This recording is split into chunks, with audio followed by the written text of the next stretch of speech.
दोस्तों, आज हम जिस कहानी के बारे में बात करने जा रहे हैं, उसमें हमारी नायिका एक उपन्यास की दुनिया में दोबारा जन्म लेती है और उसे पता चलता है कि इस काल्पनिक दुनिया में उसकी शादी पहले से ही तय कर दी गई है, वह भी इस दुनिया के सबसे खतरनाक खलनायक सीईओ के साथ। लेकिन इस नई दुनिया में जीवित रहने के लिए उसे कुछ कार्य पूरे करने होंगे और साथ में अपने इस खलनायक पति को भी संभालना होगा। और इस नाटक में आपको रोमांटिक चुंबनों के साथ साथ हमारी पागल नायिका की मजेदार कॉमेडी भी देखने को मिलेगी, इसलिए इस नाटक को अंत तक जरूर देखिएगा। तो चलिए फिर बिना किसी देरी के शुरू करते हैं कहानी की शुरुआत में हम अपनी नायिका झा को देखते हैं, जिसका सिर चकरा रहा था और वह हैरानी से इधर उधर देखने लगती है। उसके सामने खड़ी लिन कहती है कि कल वैलेंटाइन डे है और लूचन ने सुई को डेट के लिए बुला लिया है। ऊपर से 3 लड़के खड़े होकर उन्हें देखने लगे थे। हमारे नाटक के मुख्य नायक मिस्टर वीतन का दोस्त कहता है कि भाई,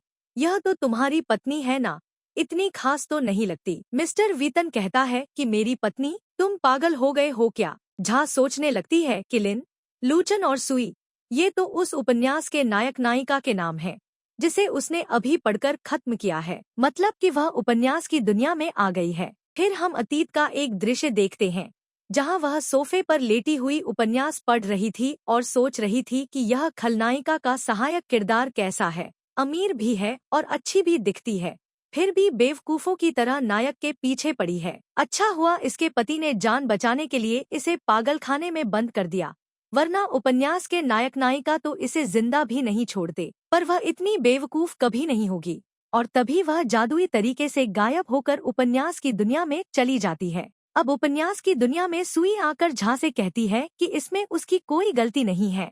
लूचन ने खुद ही उसे डेट के लिए बुलाया है, इसलिए वह मना नहीं कर पाई। वह झा को छूने लगी थी कि अगर तुम्हें परेशानी है तो। झा एकदम से अपना हाथ हटा लेती है और कहती है कि नहीं नहीं, मुझे मत छुओ, मुझे चाय से एलर्जी है। लिन झा को पहले तो धक्का मार देती है, पर फिर खुद ही संभाल कर पूछती है कि तुम ठीक तो हो ना। लूचन आकर सुई को पकड़ लेता है और पूछता है कि तुम इसके साथ क्या कर रही थी। मिस्टर वीतन का दोस्त उससे कहता है कि यह तो तुम्हारी पत्नी की सहेली है ना, क्या नाम था इसका? लिन, लगता है तुमसे तलाक लेकर इसके साथ भाग जाएगी। दूसरा दोस्त पूछता है कि क्या मैं तलाक दिलवा दूं? मिस्टर वीतन कहता है कि कोई जरूरत नहीं है। झा पहचान जाती है कि अच्छा, तो यह उपन्यास का नायक है। वह कहती है कि लो ग्रुप का मालिक होकर भी तुम अपनी गर्लफ्रेंड को ठीक से कपड़े भी नहीं दिलवा पाए और उल्टा उसकी अंगूठी तोड़ दी। लूचन कहता है कि तुम इससे टकराई थी, उसे तुम जैसी बिगड़ैल और पैसे ऐंठने वाली लड़कियों से नफरत है। झा कहती है कि पैसों से प्यार करने में क्या बुराई है, क्योंकि तुम्हारी तो कोई कीमत ही नहीं है, ना तुम्हारे झंडे गाड़े जा रहे हैं। लूचन अकड़ में कहता है कि इस अंगूठी में क्या है, वह 10 गुना दे देगा। वह कहती है कि ठीक है, यह अंगूठी 10 लाख की है, तो उसे 10 करोड़ दे दो। लूचन कहता है कि तुम मेरे साथ ठगी कर रही हो। तो वह कहती है कि लो ग्रुप के मालिक की इतनी भी हैसियत नहीं है। वह कहता है कि किसने कहा मेरी हैसियत नहीं है, मैं दे सकता हूँ। तो वह कहती है कि जब पैसे नहीं तो नाटक क्यों कर रहा है। वह जाने लगी थी तो लिन ने उसका हाथ पकड़ लिया और पूछा कि कहाँ जा रही हो। लिन सोचती है कि यह बेवकूफ पहले जैसी हरकत क्यों नहीं कर रही है। झा कहती है कि अपने पति के पास जा रही हूँ। लिन कहती है कि पर तुम तो अपने पति से तलाक लेने वाली थी ना। झा कहती है कि शादीशुदा जिंदगी में इसे प्यार कहते हैं, वह घर जाकर उसे दिलासा देगी। लूचन और सुई को किनारे करके वह उनके बीच से निकलकर चली जाती है। मिस्टर वीतन का दोस्त फिर से कुछ बोलने लगा था तो वह कहता है कि लगता है तुम्हें वह वाला प्रोजेक्ट नहीं चाहिए। तो दोस्त कहता है कि भाई, उससे गलती हो गई। वह पूछता है कि तुम मुझसे तो प्यार करते हो ना, क्योंकि वह भी उससे बहुत प्यार करता है। लेकिन मिस्टर वीतन उसे ड्रिंक पकड़ाकर जाने लगा था। वह पूछता है कि कहाँ जा रहे हो? तो वह कहता है कि घर पर अपनी पत्नी के पास। इधर आंटी सभी नौकरों को डांट रही थी कि युवा मालकिन आने वाली है। उसी समय झा भागते हुए अंदर आती है और उससे टकरा जाती है, तो वह सॉरी बोलने लगती है। आंटी कहती है कि कोई बात नहीं, तुम जाकर आराम करो। आंटी बताती है कि मिस्टर वीतन ने कहा है कि वह घर आ रहे हैं।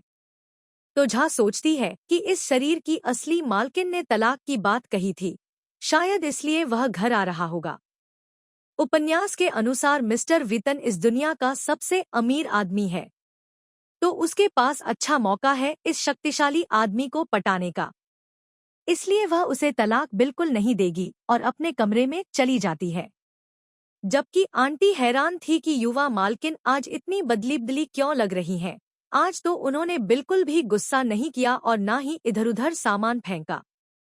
मालिक और युवा मालकिन की शादी को कई महीने हो गए, पर मालिक ज्यादातर कंपनी में रहते हैं, घर नहीं आते, पर आ जा रहे हैं। लगता है परिवार में जल्दी ही छोटा बच्चा आने वाला है। झा कमरे में आकर कहती है, सिस्टम सिस्टम बाहर आओ। तो वह कहता है कि क्या सिस्टम करने जा रही हो, मेरा नाम कुकू है। झा पूछती है कि अगर वह मिस्टर वीतन के साथ हो जाए, उसके पैसे खर्च करे और फायदा उठाकर उसके साथ सो जाए, तो क्या इससे उपन्यास की कहानी बदल जाएगी? कुकू कहता है कि जब तक मुख्य नायक नायिका की कहानी नहीं बदलती, तब तक कोई फर्क नहीं पड़ेगा। वैसे तुम उसे पटाने का सोच रही हो, पर क्या तुमने एक बार अपना हुलिया देखा है कि तुम अभी कैसी लग रही हो? झा कहती है कि वह कैसी लगेगी, बेशक बहुत खूबसूरत लग रही होगी। पर जैसे ही उसकी नजर आईने पर पड़ती है, वह खुद को देखकर चीख पड़ती है। फिर अगले दृश्य में वह अपना बुरा मेकअप हटाकर साधारण कपड़ों में आ गई थी और चेहरे पर मास्क लगाकर बिस्तर पर लेटी हुई थी। वह सोचती है कि भगवान का शुक्र है, वह तो डर ही गई थी, यह सिर्फ बुरा मेकअप था। उसे पता है कि उस लिन ने जानबूझकर असली वाली झा को बदसूरत बनाया था ताकि लूचन की नजरों में उसे बेकार साबित कर सके। असल में तो वह सुई के साथ मिली हुई है। पर इतने बुरे मेकअप के बाद भी मिस्टर वीतन ने कुछ नहीं बोला। लगता है वह अपनी पत्नी से बहुत प्यार करता है। और ऊपर से वह नमूना लूचन तो दूर दूर तक भी मिस्टर वीतन जितना अमीर नहीं है, तो बेवकूफ़ी ही होगी तलाक लेना। तभी एकदम से उठकर बैठ जाती है और सोचती है कि अरे नहीं, कहीं ऐसा तो नहीं कि मिस्टर वीतन बहुत ज्यादा बदसूरत हो। तभी वहां मिस्टर वीतन आता है। उसे देखकर वह हैरान हो जाती है कि यह कितना हैंडसम है।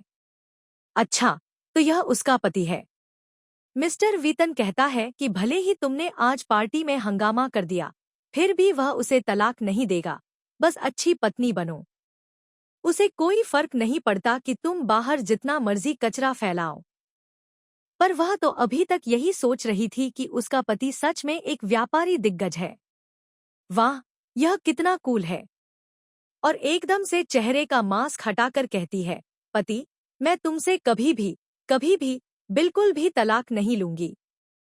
वीतन पूछता है कि तुमने प्लास्टिक सर्जरी करवाई है क्या? तो वह उसका हाथ पकड़कर कहती है कि उसने सिर्फ अपना मेकअप हटाया है, क्या वह उसे पहचान नहीं पा रहा? और सोचती है कि उपन्यास की किताब में इस बड़े आदमी के बारे में ज्यादा कुछ नहीं लिखा है, बस इतना बताया है कि यह बहुत ज्यादा बेरहम और शक्तिशाली है। लूचन तो पूरी ताकत लगाकर भी इसके बराबर नहीं हो सकता। मिस्टर वीतन कहता है कि तुमने मुझे क्या बोला? तो वह कहती है, पति।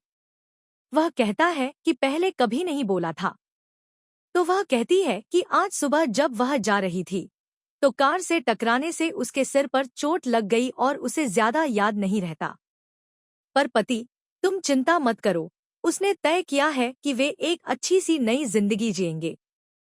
पति, अगर तुम्हें यकीन नहीं है तो मुझे छू कर देखो। वह उसके सिर पर हाथ रखवा लेती है कि देखो उसका सिर सूजा हुआ है। वह मुस्कुराते हुए कहता है कि तुम्हें किसने अनुमति दी मेरा हाथ छूने की? तो वह कहती है कि पति, हम तो पहले से ही शादीशुदा हैं, तो हाथ पकड़ने में क्या हुआ? वह उसके हाथ को हल्के से मारती है और कहती है कि तुम कितनी जल्दी शर्मा जाते हो। पर वह हाथ साफ करते हुए कहता है कि अपनी हद मत पार करो, हमारी बस एक अनुबंधित शादी है।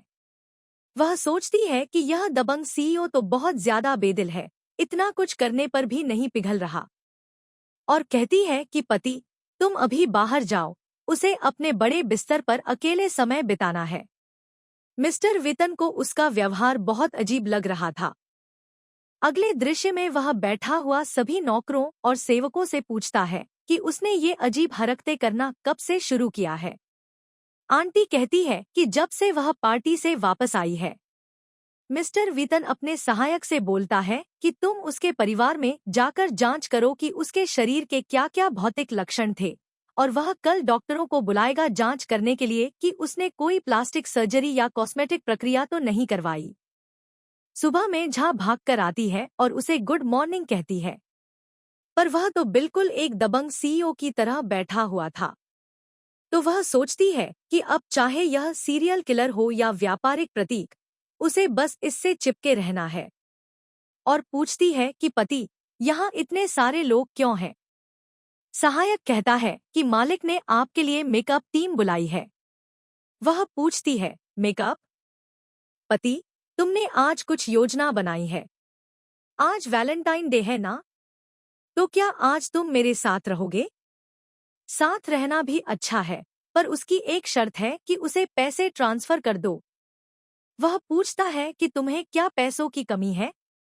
उसे याद है कि जब उसने उससे शादी की थी, तो उसके परिवार ने उसे इतनी सारी संपत्ति दी थी, यहाँ तक कि दादाजी ने भी तोहफे दिए थे। तो झा सोचती है कि यह पिछली वाली झा बेवकूफ थी, सारे पैसे गलत जगह निवेश करके डुबो दिए। तभी मिस्टर वीतन उसके खाते में 20 करोड़ ट्रांसफर कर देता है। तो वह दौड़कर जाकर उस पर कूद पड़ती है और कहती है, वाह पति। मिस्टर वीतन कहता है कि तुम कपड़े बदल कर आओ। तो वह सोचती है कि अच्छा, तो यह उसके शरीर की जांच करना चाहता है कि उसने कहीं अपने शरीर में कुछ करवाया तो नहीं है। वह कहती है, पति, और फिर उस मेकअप टीम के साथ चली जाती है। अंदर से आवाजें आ रही थी। मेकअप टीम वाले बोल रहे थे कि इनकी फिगर तो बहुत अच्छी है, पूरी तरह प्राकृतिक है, और इतनी अच्छी है कि मन करता है छू लें। तभी झा सीढ़ियों से लाल पोशाक में तैयार होकर आती है, तो सब लोग उसे देखते रह जाते हैं, खासकर मिस्टर वीतन। झा उसे घूम घूम कर दिखाती है और पूछती है कि वह कैसी लग रही है। वह सोचता है कि अच्छा, तो साधारण होने पर ऐसी लगती है। वह सोचती है कि उपन्यास के नायक नायिका में गलतफहमी की वजह से गड़बड़ हो जाएगी, तो उसे जाकर उनके रिश्ते को सुधारना पड़ेगा। और कहती है कि अब तो वह जा सकती है ना? मिस्टर वीतन कहता है कि अपने कपड़े बदल कर आओ, यह बहुत ज्यादा उत्तेजक है। तो वह पूछती है कि क्यों, यह अच्छी तो लग रही है ना? वह कहता है कि देख लो। वह तुरंत बोल पड़ती है कि ठीक है पति। वह सिर्फ अपने पति की सुनती है और भागकर जाकर कपड़े बदल कर आती है।